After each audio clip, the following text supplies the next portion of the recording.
Pauri Devprayag Pauri motor मार्ग पर पयाल गांव के पास अचानक 108 आपातकालीन सेवा वाहन अनियंत्रित होकर खाई में जा गिरा। हादसे में वाहन चालक की मौत हो गई, जबकि वाहन में सवार दूसरे युवक को मामूली चोट आई है।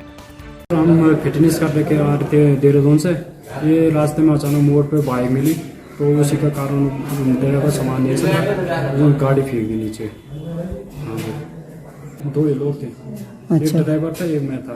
वो बाइक ऊपर से डाउन में बाइक आ रही थी और वो चलाए के लिए 108 आ रही थी, तो उसने उसी के कारण से नीचे फेंक दी बाइक बचाने के चक्कर में। मैं साथ थले से जा रहा था, 108 पे उठाने जा रही थी। दो पेशेंट आए थे एक्चुअली, सुरेंद्र और वीरेंद्र। इनका एक्सीडेंट हुआ था near Devprayag. Around 2 PM accident हुआ था और पेशेंट आया हमारे पास।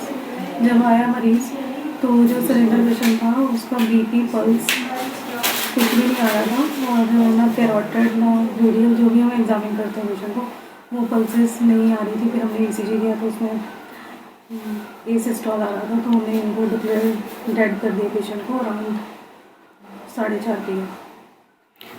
दूसरा सर अभी पेशेंट वो तो ठीक है, उसको तो इतनी कोई दिक्कत नहीं है, बस उसको राइट लेग में राइट नी पेन है, तो उसके लिए हम फर्दर इन्वेस्टिगेशन करवा रहे हैं। हाँ जी, पुलिस को जैसे ही पेशेंट आया तो हमने पुलिस से इन्फॉर्मेशन भेजी कि ऐसा ऐसा केस आया हमारे पास, तो पुलिस अभी अपनी फर्दर इन्वेस्टिगेशन कर रही है। सरकार के लाख वादों के बावजूद स्वास्थ्य सुविधाओं को लेकर ग्रामीणों को अभी भी परेशानियों का सामना करना पड़ रहा है। ताजा मामला स्वास्थ्य मंत्री धन सिंह रावत की श्रीनगर विधानसभा क्षेत्र के थलीसैण इलाके का है, जहां एक ग्रामीण ने स्वास्थ्य सेवाओं पर सवाल खड़े किए हैं। वहीं इस संबंध में जब मुख्य चिकित्सा अधिकारी पौड़ी प्रवीण कुमार से पूछा गया तो उन्होंने इस संबंध में किसी प्रकार की सूचना नहीं मिलने की बात कही और कहा कि इस मामले की जाँच की जाएगी और अगर लापरवाही बरतने की बात आएगी तो संबंधित अधिकारियों पर कार्रवाई की जाएगी। सर, हॉस्पिटल की स्थिति इतनी गंभीर है। परसों मझगांव में एक एक्सीडेंट हुआ, उसमें मेरा एक फ्रेंड था, दोस्त था।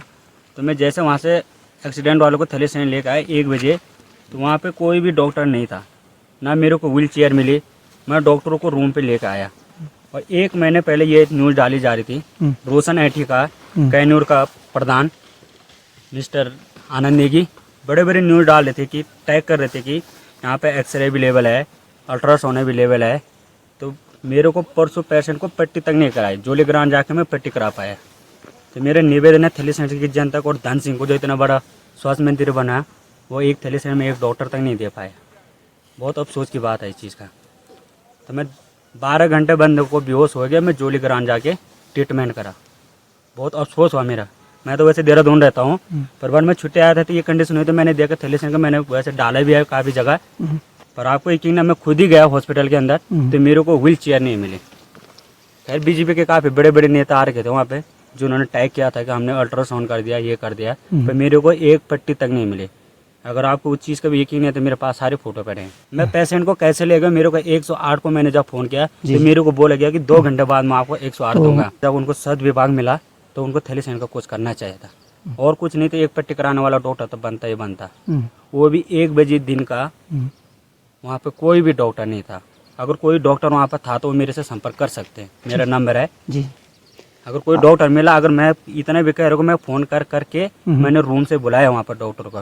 अगर मेरे को इतनी जानकारी नहीं होती, ना नॉलेज नहीं होता, अगर मेरे पास डॉक्टर के नंबर नहीं होते जी, तो शायद फिर भी मैं पेशेंट को ऐसे ले गया और व्हील चेयर में अंदर से खुद ही बाहर लाया। तब से देखा धन सिंह आए, तब से स्वास्थ्य विभाग में कोई भी सुधार नहीं है, कोई भी सुधार नहीं है। थलीसैण तो मैं पिछड़ा क्षेत्र में आता हूँ, रात क्षेत्र में आता हूँ, पर श्रीनगर जाके मेरे को एम्बुलेंस नहीं मिली। सबसे अफसोस की ये बात है। एम्बुलेंस कीर्ति नगर में 4 घंटे बाद मिलेगी आपको, तो 4 घंटे बाद अब पेशेंट प्राण छोड़ देगा। धन सिंह मेन है ना, तो स्वास्थ्य विभाग दे रहा, इतना बड़ा विभाग दे रहा, एक डॉक्टर की पूर्ति नहीं कर पा रहा, और चीज़ का क्या करेगा।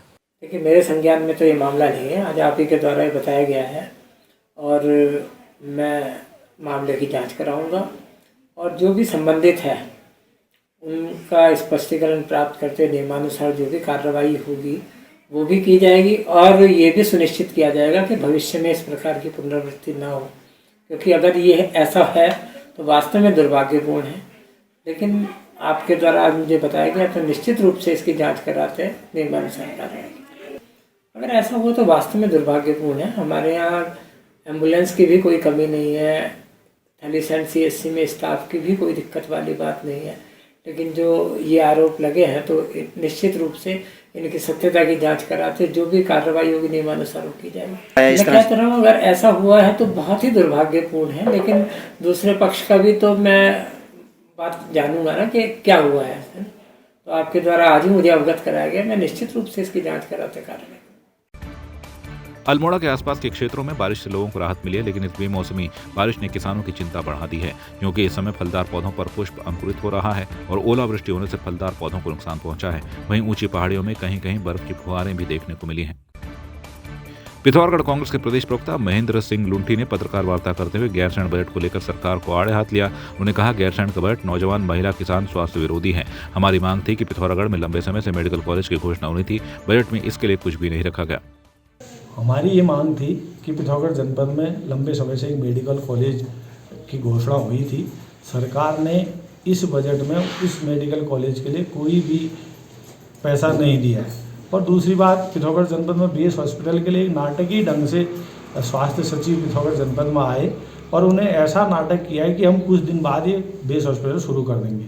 आप वर्तमान समय में देख रहे हैं कि कुछ अल्मोड़े से कुछ डॉक्टर और कुछ कर्मचारी अटैच किए थे, फिर वो हटा दिए गए। ऐसा षड्यंत्र पिथौरागढ़ जनपद के साथ कब तक होते रहेगा? अगर ऐसे ही ये सरकार करती रहेगी तो इनके खिलाफ हम सड़कों पर उतरेंगे और जन आंदोलन के रूप में गांव-गांव जाकर इनका जो चेहरा है, जो ये बार बार झूठ का मुखौटा पहनकर जनता को गुमराह करने का काम करते हैं, उसका पुरजोर विरोध किया जाए। बीजेपी के प्रदेश मीडिया प्रभारी मनवीर सिंह चौहान ने बताया है कि उत्तराखंड के मुख्यमंत्री पुष्कर सिंह धामी के द्वारा उत्तराखंड के विकास के लिए युवाओं एवं महिलाओं के सभी वर्गों के हितों के लिए जो शानदार ऐतिहासिक बजट गैरसैंण विधानसभा में पारित किया गया, उसकी हर व्यक्ति तक खूबियां पता लगे, हर व्यक्ति तक उसका लाभ मिल सके। इसके लिए भारतीय जनता पार्टी के प्रदेश अध्यक्ष महेंद्र प्रसाद भट्ट के निर्देश पर हमारी पार्टी के सभी वरिष्ठ नेतागण और हमारे प्रवक्तागण सभी जिला मुख्यालयों पर प्रेस वार्ता करेंगे। हमारे एसओसी मुख्यमंत्री माननीय पुष्कर सिंह धामी जी के द्वारा उत्तराखंड के विकास के लिए युवाओं के, महिलाओं के और सभी वर्गों के हितों के लिए जो शानदार ऐतिहासिक बजट गैरसैंण विधानसभा में पारित किया है, उसके हर व्यक्ति तक उसकी खूबियां पता लगे, हर व्यक्ति तक उसके लाभ मिल सके। इसके लिए भारतीय जनता पार्टी के हमारे एसओसी प्रदेश अध्यक्ष माननीय महेंद्र भट्ट जी के निर्देश पर हमारे प्रदेश के सभी वरिष्ठ नेतागण और हमारे प्रवक्तागण सभी जिला मुख्यालयों पर पत्रकार वार्ता कर जो हमारे एसओसी मुख्यमंत्री माननीय पुष्कर सिंह धामी जी के द्वारा जो 2025 का जो विजन उन्होंने दिया है, उसके अनुरूप जो बजट पेश किया गया है कि देश का सबसे सर्वश्रेष्ठ राज्य उत्तराखंड राज्य 2025 तक बने, उसके अनुरूप उसको आम जनता तक उसके जो बजट में उनके लिए खूबियां हैं उसको बताने के लिए पत्रकार वार्ताएं करेंगे। इसी के तहत हमारे भारतीय जनता पार्टी के बहुत ही वरिष्ठ नेता पूर्व मुख्यमंत्री डॉक्टर रमेश पोखरियाल सिंह जी कल पत्रकार वार्ता करने वाले हैं देहरादून में, और हमारे राज्यसभा के सांसद आदरणीय नरेश बंसल जी हरिद्वार में, अजय टमटा जी हमारे अल्मोड़ा के सांसद हल्द्वानी में पत्रकार वार्ता करने वाले हैं। इसी प्रकार से अन्य वरिष्ठ नेतागण और प्रवक्तागण जिला मुख्यालयों पर पत्रकार वार्ता करेंगे। मसूरी शहीद स्थल पर शिफन कोर्ट के बेघरों का धरना 17वें दिन भी जारी रहा। धरना स्थल पर शिफन कोर्ट की मांग को लेकर गैरसैंण में प्रदर्शन करने गए मनीष गोनियाल का मसूरी लौटने पर शिफन कोर्ट के बेघर आंदोलनकारियों ने माल्यार्पण कर स्वागत व सम्मान किया। उन्होंने कहा कि जिस मजबूती से कांग्रेस के नेता प्रीतम सिंह ने शिफन कोर्ट का मुद्दा उठाया वो सराहनीय है। उन्होंने कहा कि अब यह मामला पूरे प्रदेश स्तर पर छा गया और उम्मीद है कि शीघ्र ही शिफन कोर्ट के बेघरों को आवास मिल जाएंगे। विधानसभा में माननीय विधायक प्रीतम सिंह ने ये सवाल रखा, शिपन कोड की समस्या को रखा और बहुत विस्तार से रखा, और अब तक जो घटनाक्रम हुआ, जो माता बहनों की पीड़ा थी, जो धरना चल रहा है, उसकी बात रखी, बहुत विस्तार से रखी और पूछा मुख्यमंत्री से और पूरी सरकार से कि जो आपने शिलान्यास किया था उसका क्या हुआ, इनका आपने पिछली बार वादा किया था उसका क्या हुआ, बहुत विस्तार से सुना, बहुत बड़ा सवाल रखा और ये आज पूरे उत्तराखंड का मुद्दा बन गया है। हमारी माता बहनें बहुत खुश हुई हैं और हमें समझते हैं कि हमारी जो लड़ाई है हमने आज आधी लड़ाई जीत ली है और निश्चित तौर पे सरकार को जवाब देना पड़ेगा और इस सरकार का नैतिक दायित्व होता है कि जो समस्या सदन में उठती है उसका समाधान करना, जड़ से समाधान करना। तो हमें ये लगता है कि अगर सरकार के अंदर नैतिकता होगी तो 1 महीने के भीतर इस समस्या का समाधान होगा और इनको घर मिलेगा। देखिए निश्चित तौर पर हमने कहा कि हम यहाँ से जो हमने आंदोलन शुरू किया है ये हम तब ही खत्म करेंगे जब इनको घर मिल जाएंगे, जमीन मिल जाएंगे। अगर सरकार देती है बहुत अच्छी बात है, नहीं देती है तो मुख्यमंत्री आवास भी घेराव करेंगे, मुख्यमंत्री के यहाँ भी जाएंगे और साथ में यहाँ पर ऐसा भी हो सकता है कि क्यों ये शिपन कोट जो जगह है उस जगह को यूज नहीं है, इन्होंने बेवजह इनको बाहर किया, गरीब लोगों को बेकार पड़ी हुई है, वहाँ कोई काम आज तक शुरू नहीं हुआ है, वो खंडर खाली पड़े हुए हैं। तो हो सकता है जब तक सरकार हमें घर नहीं देती अस्थायी, दोबारा ये सब लोग वहाँ शिपन कोट में वापस चले जाए। माँ धारी देवी के आशीर्वाद से और मेरी सिफन कोट की दीदी बहनों के आशीर्वाद से पंकज छेत्री जी और मैं हम गैरसैंण पहुँचे, पर बड़ा निंदनीय लगा वहाँ पर पहुँचकर कि धामी सरकार जब डरती है तो प्रशासन को आगे करती है। तो प्रशासन के उसमें इतने बैरियर लगा रखे थे, पर माँ धारी देवी की कृपा से बैरियर हटाकर हम सदन तक पहुँचे। और प्रीतम भाई का भी मैं दिल से आभार व्यक्त करता हूं, जो उन्होंने सदन में नेता प्रतिपक्ष होते हुए मुद्दा उठाया और शिफन कोर्ट के लिए काफ़ी गहराइयों से उन्होंने जो मुद्दा उठाया उसके लिए मैं उन्हें दिल से प्रणाम करता हूं। और दूसरा मैं कहता हूं कि जल्द से जल्द शिफन कोर्ट को आवास जरूर मिलेगा और भगवान के यहाँ देर है, अंधेर कहीं नहीं है। आगे हमारी रणनीति रहेगी, जल्द हम मुख्यमंत्री आवास कूच करने का तैयारी में है और उसके लिए पूरे उसमें शिफन कोर्ट के उसमें संजय टमटा जी और अपनी मीटिंग करके जैसे ही मीटिंग तय करते हैं तो जिस दिन निश्चय करेंगे उस दिन हम मुख्यमंत्री आवास कूच करेंगे।